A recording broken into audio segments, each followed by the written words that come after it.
Yamunatiravanachari Yamunatiravanachari Jaya Radha Madhava Kunja Bihari Gopi Jana Vallabha Girivaradhari Jaya Radha Madhava Kunja Bihari Gopi Jana Vallabha Girivaradhari Yashodanandana Vrajajana Ranjana Yashodanandana Vrajajana Ranjana Yamunatiravanachari Yamunatiravanachari Jaya Radha Madhava Kunja Bihari Gopi Jana Vallabha Girivaradhari Jaya Radha Madhava Kunja Bihari Gopi Jana Vallabha Girivaradhari Hare Krishna Krishna Krishna Hare Hare Hare Rama Rama Rama Hare Hare Hare Krishna Krishna Krishna Hare Hare Hare Rama Rama Rama Hare Hare Hare Krishna Krishna Krishna Hare Hare Hare Rama Rama Rama Hare Hare Hare Krishna Krishna Krishna Hare Hare Hare Rama Rama Rama Hare Hare Hare Krishna Krishna Krishna Hare Hare Hare Rama Rama Rama Hare Hare Hare Krishna Krishna Krishna Hare Hare Hare Rama Rama Rama Hare Hare Hare Krishna Krishna Krishna Hare Hare Hare Rama Rama Rama Hare Hare Jaya Radha Gopinath Shri Radhe Jaya Radha Gopinath Shri Radhe Jaya Jaya Prabhupada Jaya Jaya Prabhupada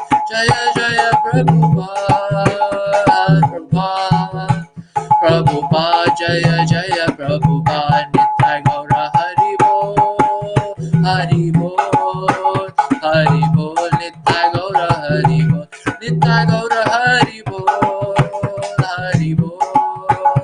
Hari Bol Nitai Gaura Hari Bol Shri Radha Gopinath ki Jai Srila Prabhupada ki Jai Nitai Gaur Premanande Hari Bol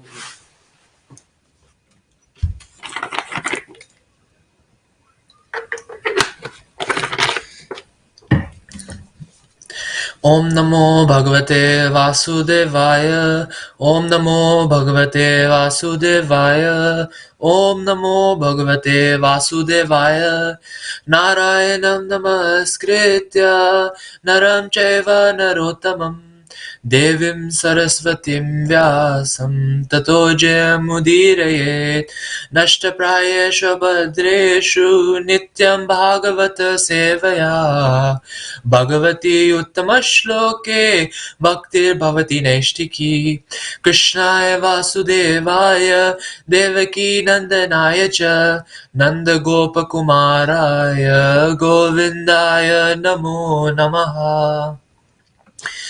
So, Hare Krishna everyone, and welcome to today's discussion. Today's discussion is the second part, continuing on from yesterday, on the glories and appearance of Lord Vaman. So before I begin, again, I would like to thank everyone for attending, and I would like to offer my humble obeisances to everyone for giving me this opportunity to speak. Again, if I do happen to make any mistakes, please forgive me. So before we begin, let's do Manglacharan.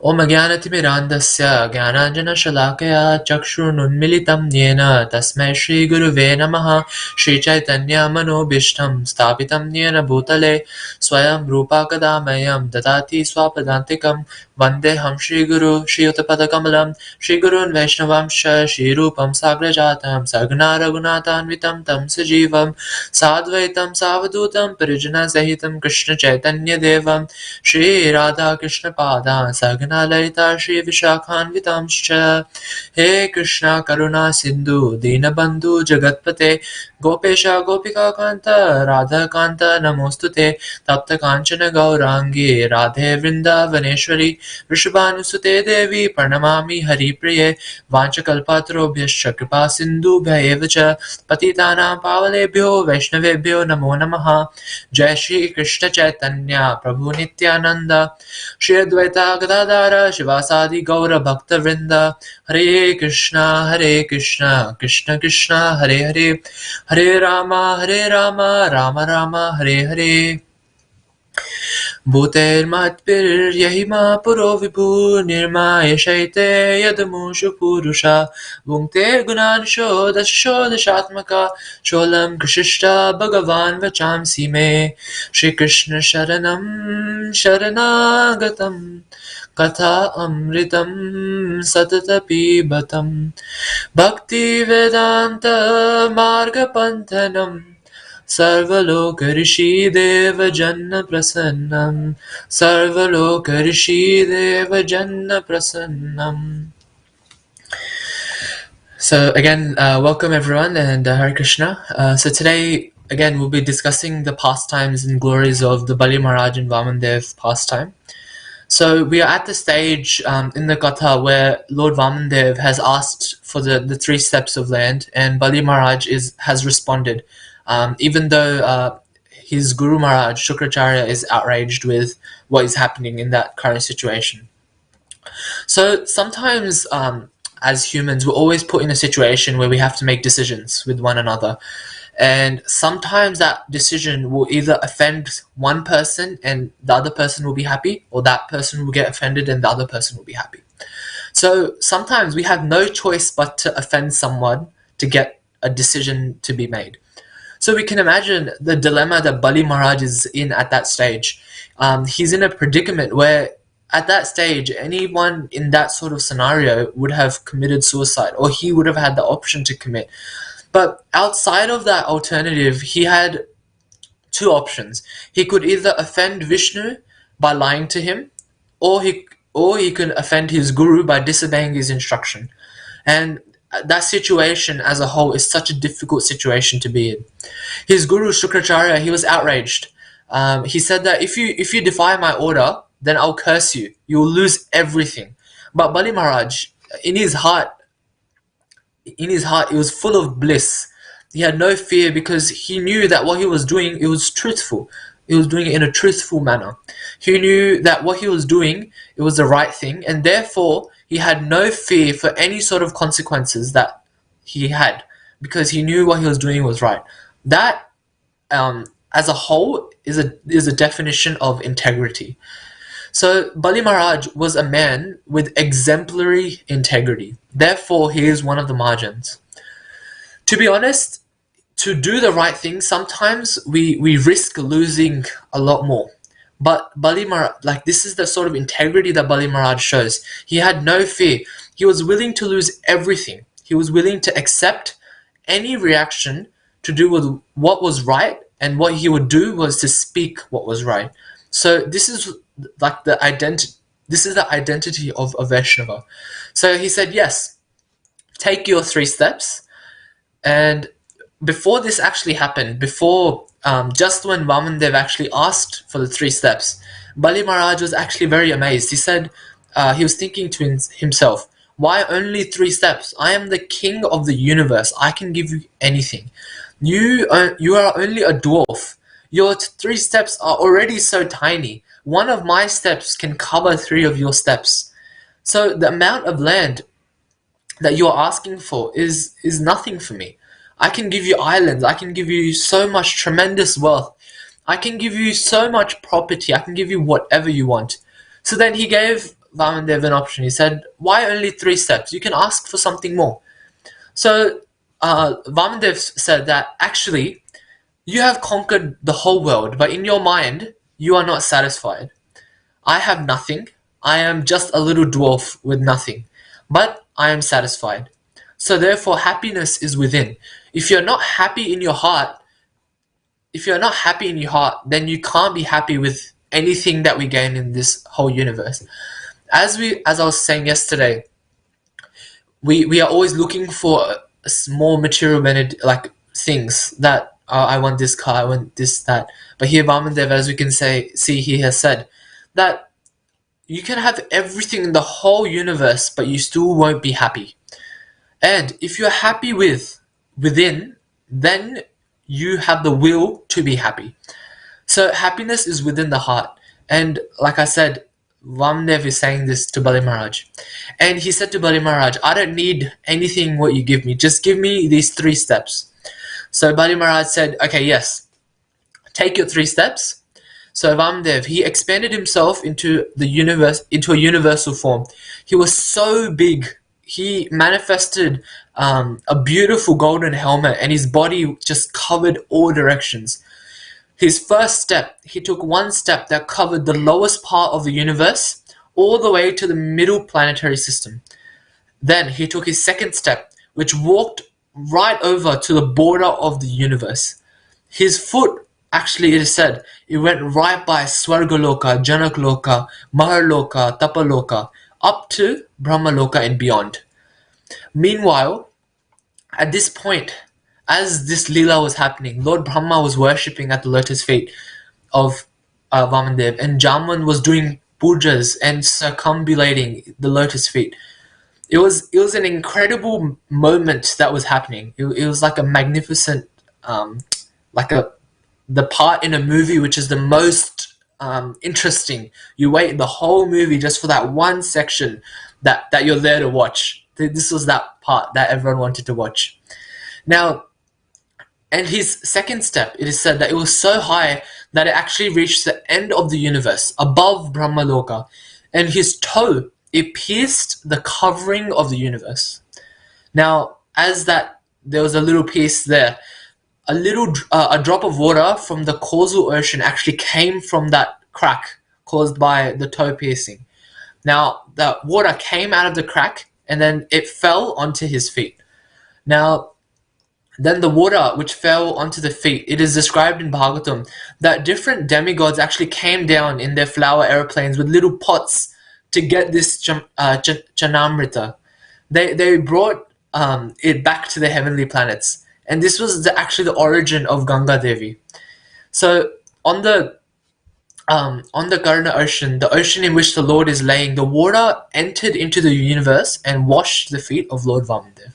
Therefore, it is Chanamrita. It is eternally sanctified and pure. Chaitanya Mahaprabhu, he explains the power of Ganga. Anyone who sees the Ganga, who touches the water of the Ganga, who tastes the water of the Ganga, who bathes in the water of the Ganga, or even if someone is touched by the breeze that has come off the Ganga, see so many different factors that even the breeze that comes off the Ganga, the person will become purified of all their sins, and in due course of time, love for Krishna will awaken in that person's heart. Such a beautiful thing that has been written in Bhagavatam. Now, King Bagridath, his tremendous determination did 60,000 years of tapasya.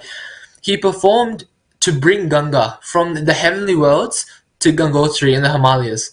Now, thus, she flows to sanctify the Earth planet.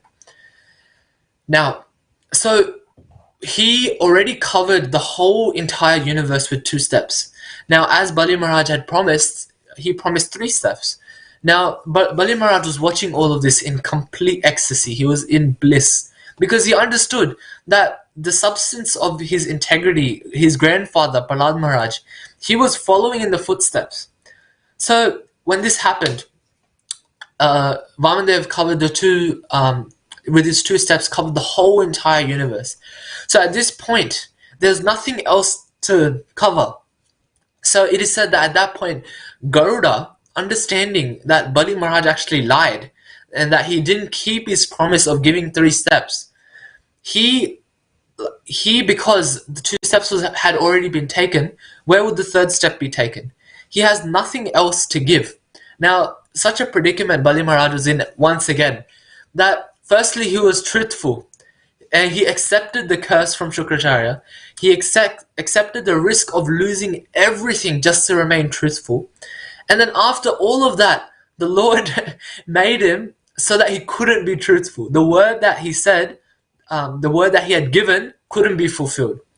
Now, it is said that when Krishna wants to humble someone, he thoroughly and totally thoroughly, it is said that if Krishna wants to show mercy to someone, he'll give them what they like, or what that person likes. But when he wants to show his supreme compassion, he will take away everything. He even turns loved ones against you. So you have nothing and no one else to turn to except him. This is the mysterious nature of Krishna's compassion. Radhanath Swami gives this beautiful example. So then, again, in the name of a truthful devotee, he is willing to risk everything. And in the end, he did risk everything. He lost everything, and eventually the Lord made him a liar because 2 steps were taken, 3rd step couldn't be taken. He couldn't fulfill his promise. Therefore, Garuda, he tied him up with his rope like a prisoner. And when this happened, the soldiers of Bali Maharaj's armies, they were outraged. They were really outraged. They were thinking that what is Vishnu doing here? He is taking everything away. If they take it away, then they take it away from us as well, not just from Bali Maharaj. So they're thinking that they are selflessly wanting to serve Bali Maharaj. But whatever Bali had, because that was already taken, they would also lose. So all the demons, they were mobilizing their armies to attack Vamandev. And Bali Maharaj said, no, don't attack, don't harm him. He said that the army actually thought at that point that who is Bali Maharaj? He's powerless. He's wrapped in the ropes of Garuda. So without listening to him, they attacked Vishnu anyway. And it is said that Vishnu, along with his associates, defeated all the asuras, and they all just scattered in all directions and ran away. Now, Bali Maharaj is being treated as a criminal. He's made into a prisoner. He's bound by ropes before Vamandev, who has taken his original form back as a dwarf. Now, he was in such a predicament, and Vamandev says, "You have promised me 3 steps. Where should I put my 3rd?" Now, Bali Maharaj, and this is a very suspenseful tension situation. We can imagine this in, again, I'll go back to Bollywood movies because it's a very, it's that sort of moment that it's something's about to happen, but we don't know what's going to happen. So everyone's just intensely watching that. What will Bali Maharaj say? The music gets louder, everyone gets tense, and the moment is just built up for that explosion. Now everyone is watching and they're thinking, what is Bali Maharaj going to do? But Bali Maharaj, he was in total bliss. He was totally humiliated in front of everybody, his wife, Vindhyavali. And at that point, usually a man or a husband doesn't want to get humiliated in front of his wife. That's what we see as like a thing that's going around in the world. But this is a very unbearable thing for a husband, to be outdone, to be humiliated before the wife. And his wife was watching.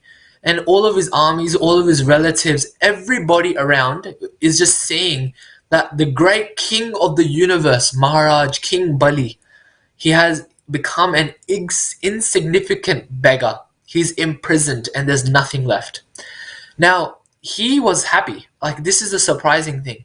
You'd expect someone who is described as an insignificant beggar imprisoned, you'd expect that person to be full of the sorrows of the whole world. But Bali Maharaj, he was happy. He was happy because he sustained his determination. His determination to maintain his truthfulness. He was very happy to just surrender to the Supreme Personality of Godhead. Now, at that stage, with tears in his eyes, Bali Maharaj spoke and he said, "My Lord, you have already taken everything. You have taken all my land. You have taken all my wealth. You have taken all my influence, all my prestige. You have taken everything. You have left me for nowhere." He totally took everything away. Now, but there is one thing that I have left, to give, and that is my life, my body, and my life and my body. Now, Prabhupada explains this in regard that how is it that his life that possessed, how is it that this was the only thing that he possessed among other things? It is said that his life was actually more valuable than everything else. So the greatest gift, giving to the Lord of all planets that he controls, beyond all the gold, beyond all the jewels, beyond all the money, all the prestige, the followers, everything. It seems like a really small thing, but the real offering was that he was giving up his life, his body, his mind, his words.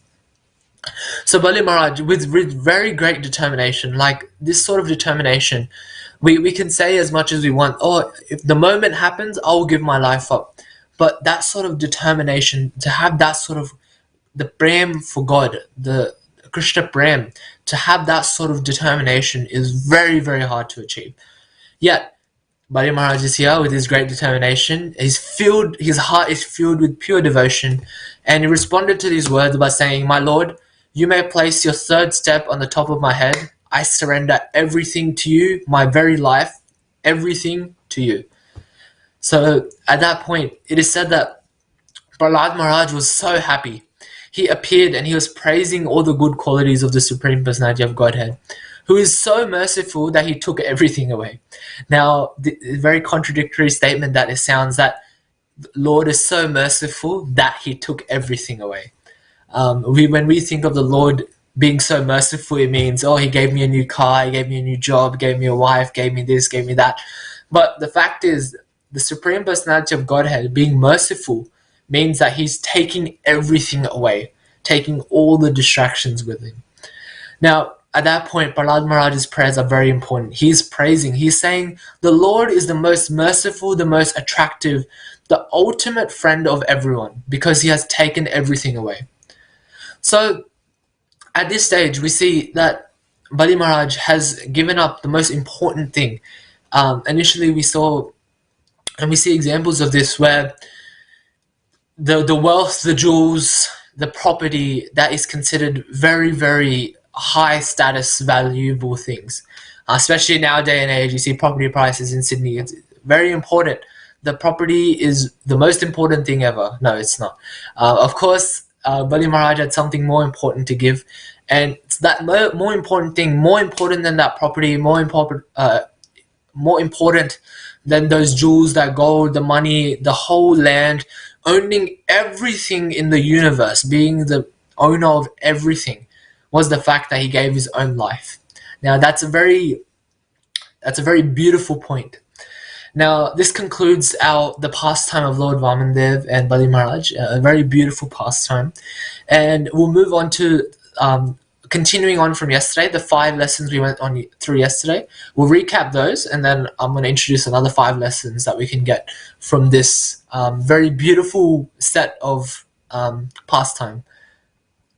So the 5 that we went through yesterday, number 1 was that God comes to this world in many forms, not just in one. And as I said yesterday, that one form can come in many ways, or many forms can come in one way, or many forms can come in many ways. But he isn't limited by this form. It all remains powerful. It's not that just because Vamandev came as a dwarf that his power was any less. No, that's not how it works. The power, the level stays the same. Like I said yesterday, it's always consistent in all the avatars. So that was lesson number one. Lesson number two is that all gods were meant to offer homage to him, as we saw yesterday. As I said, that all the demigods, they offered some sort of thing to the young child when Vamandev was getting his thread ceremony when he was young. Now, sorry, not when he was young. When he was getting his thread ceremony, he was awarded different things. Now, each of us, in our own way, must also give the best of what we own to Krishna. Krishna doesn't want our beautiful car or our beautiful home. No, he wants us to give our talents, our intelligence, our words, and also, because we're living in a material world, also our wealth. So all of those things work as a service to Krishna. He has given it to us for his service, not the other way around. He has given it to us for our own service. So that is number two. Number three is that when Vamandev asked for those three steps actually represent the three words Hare Krishna and Rama, and it is spoken as a mantra that we've been given by God. Now it's a very coincidental thing that each step, even though there's only three words out of the billions and billions of words that we might have, those three words, when repeated in a sequence multiple times, it's something that changes our life and our hearts forever. As we can see, little Vamandev covered the whole universe and beyond. Now, this little three words is going to cover our heart with like pure devotion, and that's what we need. And that can only happen through persistence, and that can only happen through consistently chanting, consistently doing everything, all the regulative principles following, and then eventually, if we do have some sort of good in ourselves, then our lives will change. So that was number three. Number four was that Vamandev actually teaches Bali that enlightened human beings are meant to be satisfied with what comes to them. Those who are not satisfied with what they have will never be satisfied, even if they gain everything. I feel I've exaggerated on this point a lot, that any person, especially in a spiritual life, must never be dissatisfied with what they have. For that sort of dissatisfaction, it brings, again, I'll go on an analogy that I brought on yesterday, that it sprinkles water on the inner fire of our spiritual potency.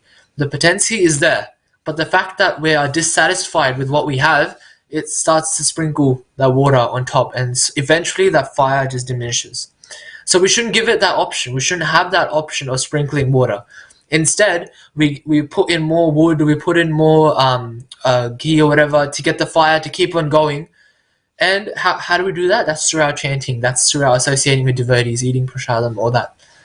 Now, that was number four. And number five is that we saw that Bali Maharaj's guru, Shukracharya, he was perceptive enough to understand that what was happening when Vamandev asked for those three steps.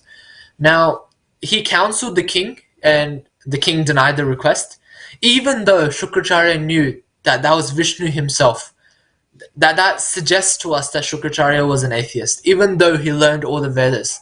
So it is said, the fifth thing is that such a guru who stands in the way of his disciples' emancipation is fit to be rejected. I feel this is a very important point. I brought up one yesterday as well, where picking a guru is so important because that guru is going to be dragging us back to Godhead. So let me repeat that. Such a guru who stands in the way of his disciples' emancipation is fit to be rejected. So that was the five that we went through yesterday. So today I'm going to introduce a new five. And these are the 10 lessons that, from my perspective, that I have gained, and also from reading other people's perspectives on the Vamandev and Bali Maharaj Katha.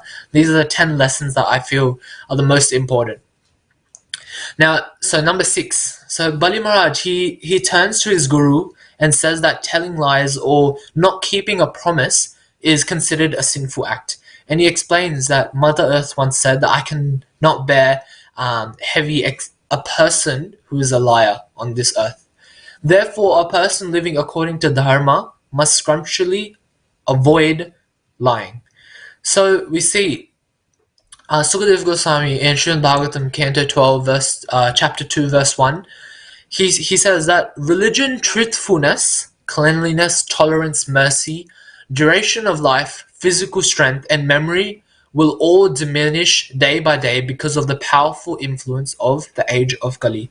So our truthfulness is eventually we're slowly diminishing we see that the fact that more and more people would rather lie in a situation than tell the truth in a situation just because of the consequences. That suggests that eventually lying is going to be considered a good thing so that the other person's feeling doesn't get hurt or you don't get offended by the other person's reaction.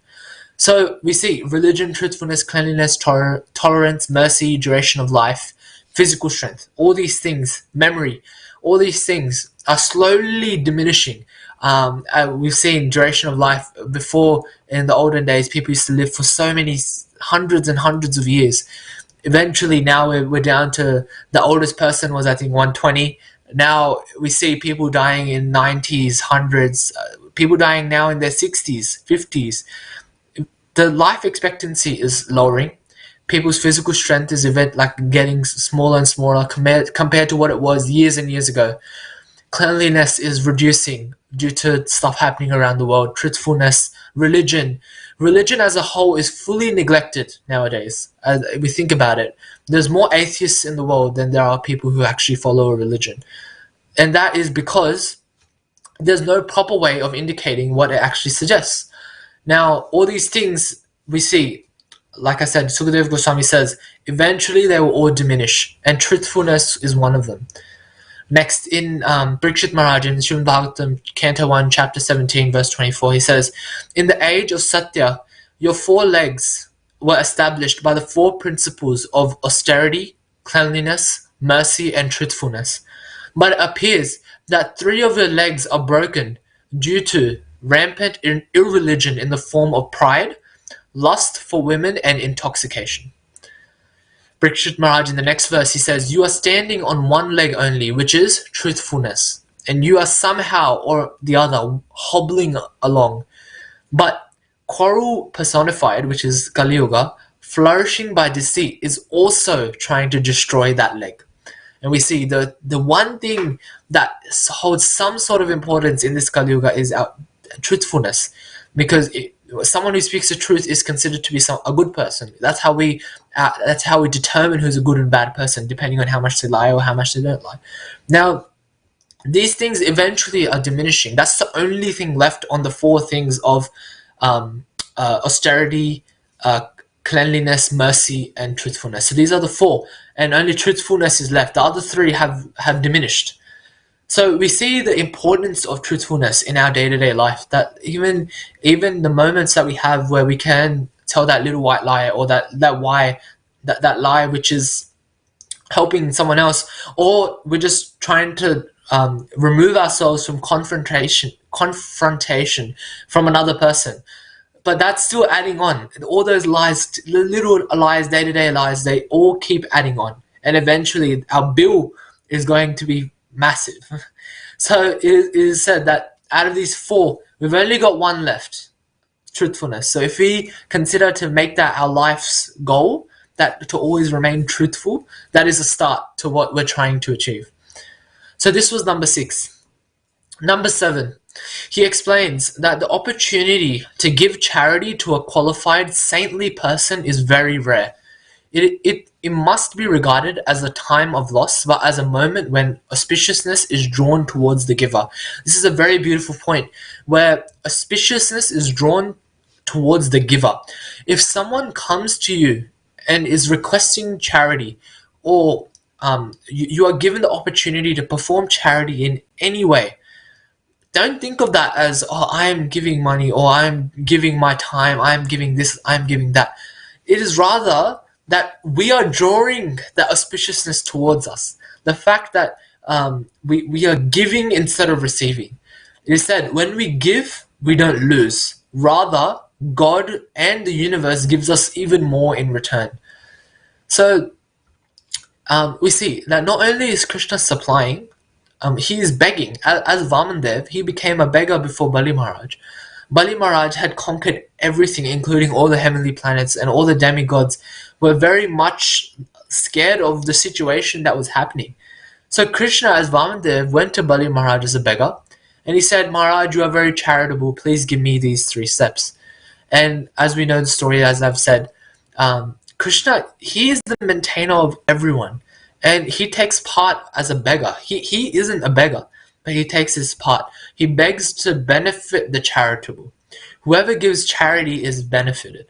Therefore, Bali Maharaj gave everything to Vamadev. Now, this is called as Sarvastma.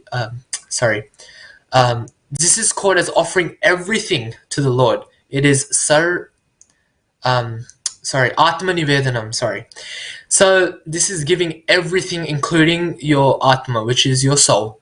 Now, different devotees display different types of service to Krishna out of the 9 kinds of devotional service, which is listed by Prahlad Maharaj in Srimad Bhagavatam in 7.5.23. Very famous verse that we all know, Shravanam, Kirtanam, Vishnu, Smaranam, Padasevanam, Archanam, Vandanam, Dasyam, Sakyam, Atmanivedanam. That hearing and chanting about the transcendental holy name, form, qualities, paraphernalia, and pastimes of Lord Vishnu, remembering them, serving the lotus feet of the Lord, offering the Lord respectful worship with 16 types of paraphernalia, offering the prayers to the Lord, becoming his servant, considering the Lord one's best friend, and surrendering everything unto him. These are the 9 processes that are accepted as pure devotional service.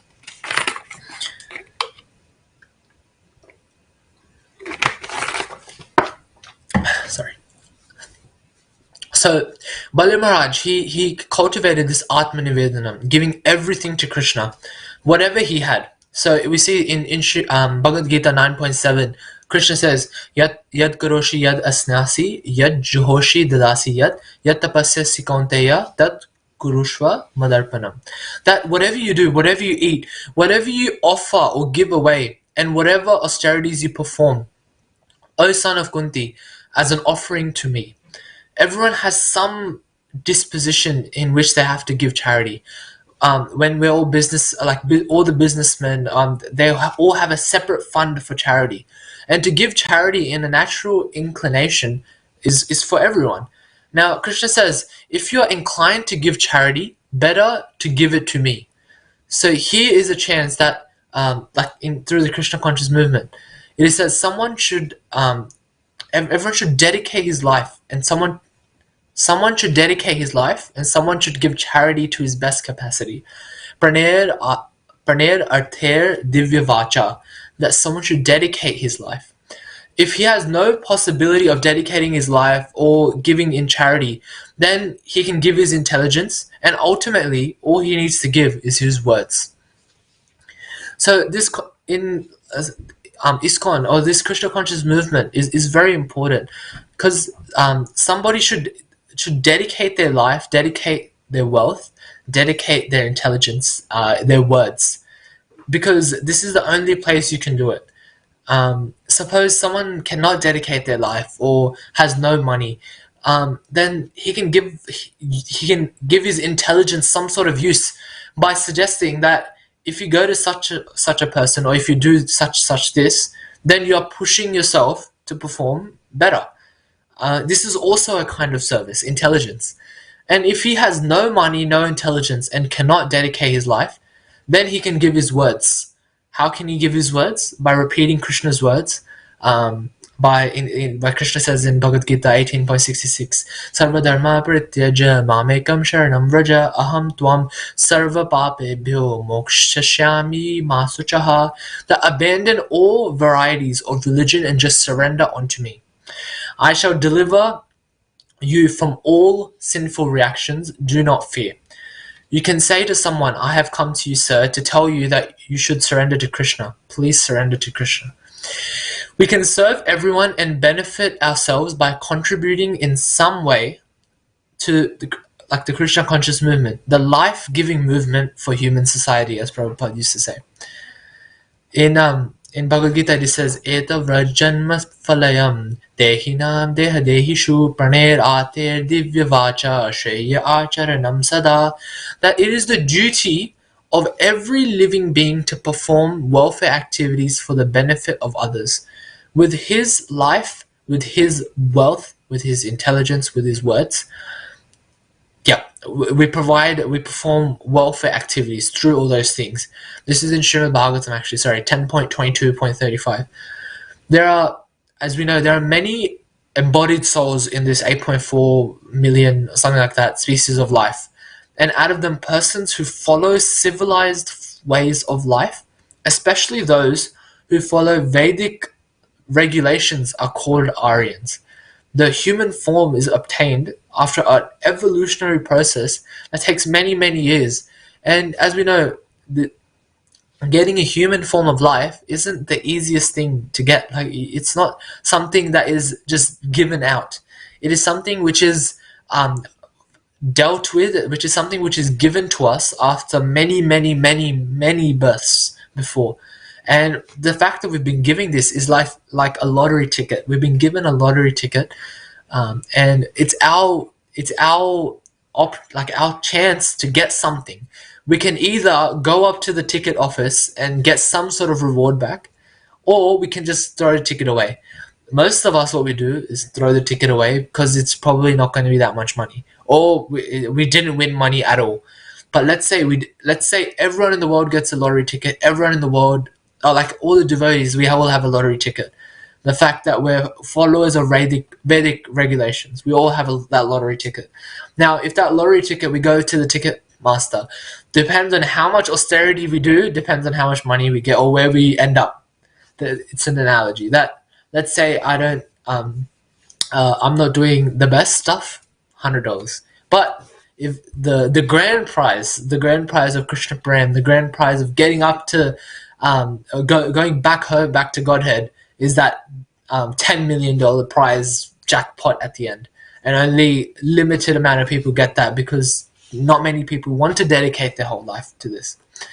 In Srimad Bhagavatam, Canto 11, Chapter 9, Verse 29, it is said that after many, many births and many, many deaths, one achieves the rare human form of life, which, although is temporary, affords one the opportunity to attain the highest perfection. Now, in our modern generation, as a youth, there's something that everyone always says, everyone says YOLO, which means you only live once. Well, the fact is, it is true to some extent that the purpose of that YOLO is that to tell people that this is your only chance to live life. Now, we can take that aspect out of it and say this is our only chance to attain Krishna, or we can go back into that cycle of 8.4 million species of life, and then we get back to our YOLO, which is back to our life that we have now. So to attain this human form of life is so rare, it's temporary, but it's so rare and so important for us to understand, to achieve the highest sort of perfection. Thus, in that Srimad Bhagavatam verse, it is said that thus a sober human being should quickly endeavor for the ultimate perfection of life, as long as his body, which is always subject to death, has fallen down and died. After all, sense gratification is available even in the most abominable species of life, whereas Krishna conscious is only possible for a human being. I was asked a question by a very small kid a few months ago, and where they said, "Well, why should we follow this when I'm just happy? I don't need this to be happy." Now, that sort of temporary happiness can be achieved easily. You get something which you wanted. You have that few seconds of happiness. You get that few minutes of happiness. Sometimes your happiness might even last a while. You have a month of happiness, but it's not your whole life.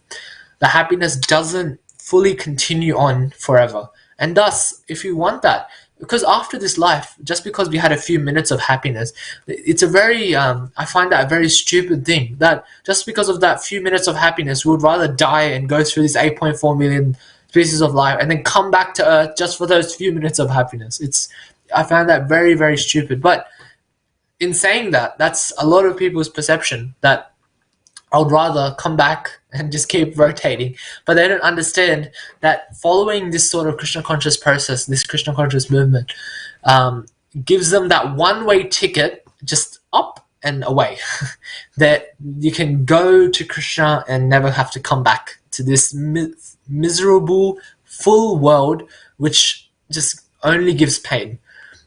Even if someone says I am happy, they are not truly happy. And that is another thing.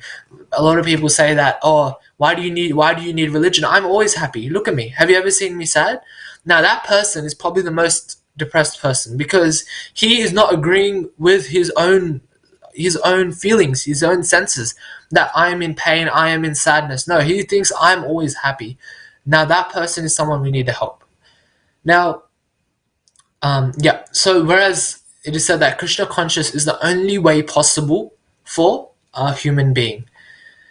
So Lord Krishna says, Dehinosmin yatha dehe kaumaram yovanam jara tatha dehantara praptir dhiras tatra namuyati. That as the embodied soul in this body continuously passes from boyhood to youth to old age, the soul similarly passes into another body at death. A sober person is not bewildered by such a change. Now, Dehi, in this, it implies that I am not this body, I have accepted this body. Just as we accept a kind of dress, similarly, according to our desire, according to our karma, we have accepted a certain type of body.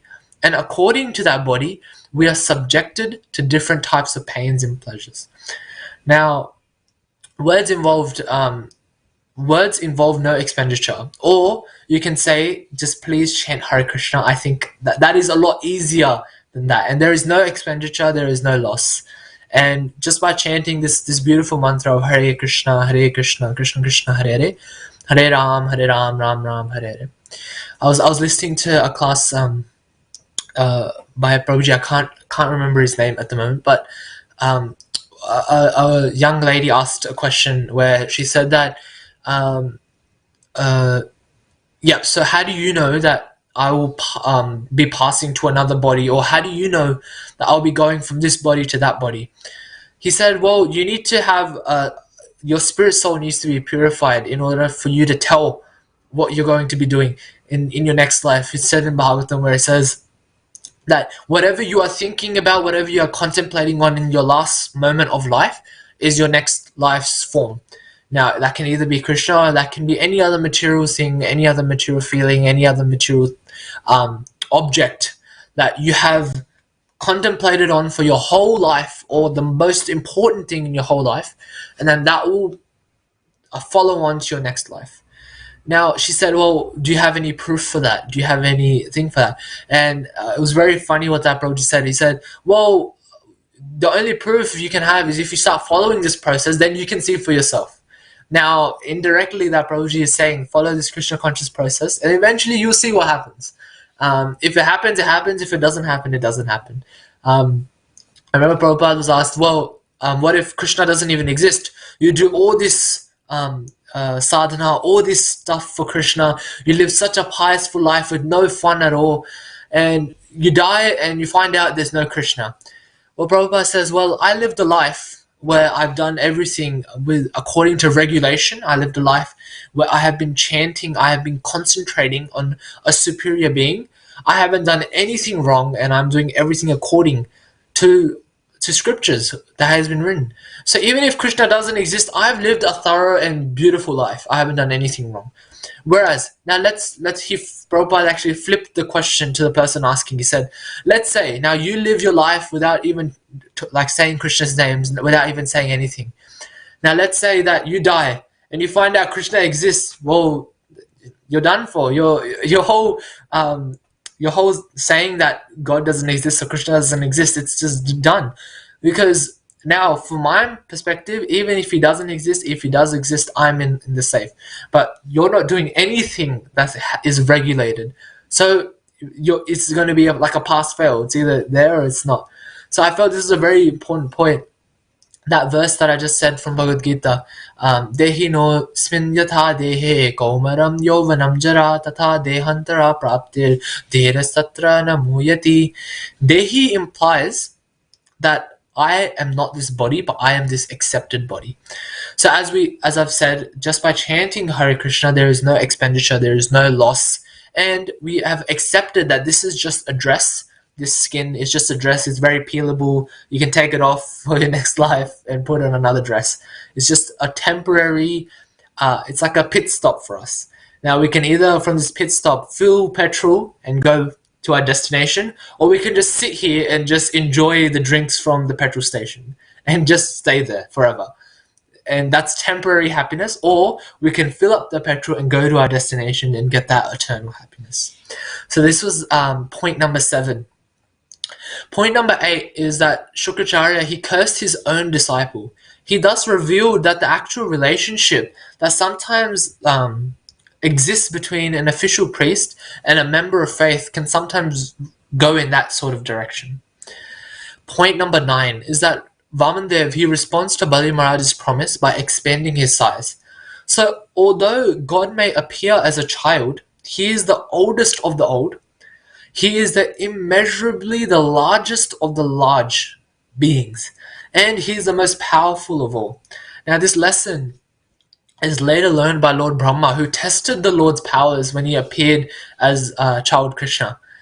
Now, God is an ultimate owner of everything, and since everything emanates from Him, as we know from the famous verse, Aham sarvasya prabho matha sarvam pravartate iti matva bhajante mam buddhabhava samanvitaha, that I am the source of all spiritual and material worlds, everything emanates from me.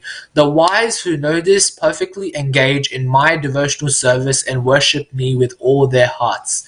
Therefore, the main point from this is that God is the ultimate owner of everything.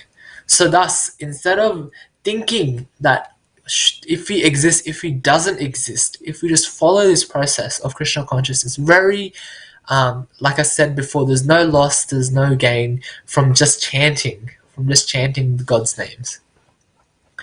So this was number 9. And number 10, Vaman Dev, he takes 2 steps, which due to his size encompasses the entire cosmos. But when he asks where he should put his third promised step, Bali Maharaj realizes he only has one thing to give. And the king surrenders fully to God at that time. So this surrender of Bali Maharaj, although it's offered in a moment of abject desperation, it's nonetheless, it's something that has been emulated by all of us. We don't own any countries, but we do regard proprietors of like all our domestic domains. Most of these, in truth, they never actually belong to us legally. But in the grand scale of things, we actually claim to have no ownership at all. Death will come, it will take everything away very, very, very quickly. And once it takes everything away from us, what's the best thing to do at that point? Is to give it all to God now, so that when death does come, we have nothing to give except our Krishna Prem. And then we go back home, back to Godhead. Now, we do this by dedicating everything we have and everything we own to the service of Krishna. And what does that result in? Well, the same result that Bali Maharaj achieved, that we are giving everything back to God, and that draws God nearer to, that draws him nearer to God. And then eventually it draws him to his eternal abode. So we see this is a form of Atma Nivedanam. So the word Atma Nivedanam, it refers to the stage at which one has no motive other than to serve the Lord and surrender everything unto the Lord and perform his activities only to perform the Supreme Personality of Godhead. If a person is working, if a person is buying something, it's for the pleasure of Lord Krishna. You can associate everything with Krishna. You buy a house, you buy a bigger house than your old house. Instead of thinking, I bought this house for myself, I bought this house so that Krishna can reside more comfortably in the temple room or in the temple, in his temple's position. Like he's comfortable there, that's why I bought this house. I bought a better car for some reason. I don't need that better car for no reason at all. I bought it so that if we do travel and Krishna is going with us somewhere to a program or somewhere, then Krishna will be comfortable in that car. That should be that reason. for getting a new car or for getting something. So it is said that such a devotee is like a cow that is cared for by its master. When cared for by its master, a cow is not in any sort of anxiety, and it's not in it doesn't need that much more maintenance. Such a cow is always devoted to its master, and it never acts independently, but only for its master's benefit. We see cows that have been the master of a cow nowadays. We see the milk industry, or the it is said that cows that have been put under a lot of stress, a lot of pressure, a lot of let's just say physical like intolerance. They've been punished so that they give more and more milk. Those cows actually release toxins into the milk, and that's the milk we drink. Same with all the meat. People say that killing animals, it's morally justified if you do it quickly. Well, that's a hypocritical thing to say when we say that killing and it's morally justified.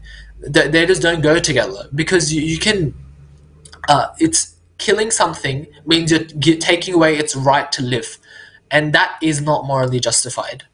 And we see in